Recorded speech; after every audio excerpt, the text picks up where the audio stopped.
Meaning of deficit. Deficit. Deficit. Deficit. Deficit. The term deficit refers to a situation where there is a shortfall or a shortage in something.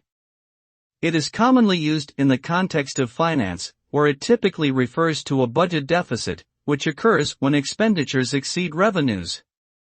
This can lead to a variety of negative consequences, such as increased borrowing and debt, reduced investment, and lower economic growth. In other contexts, deficit can refer to a deficiency or lack of something, such as a nutrient deficit in one's diet or a deficit in mental functioning. Overall, deficits generally denote an imbalance or inadequacy in some area or aspect of life.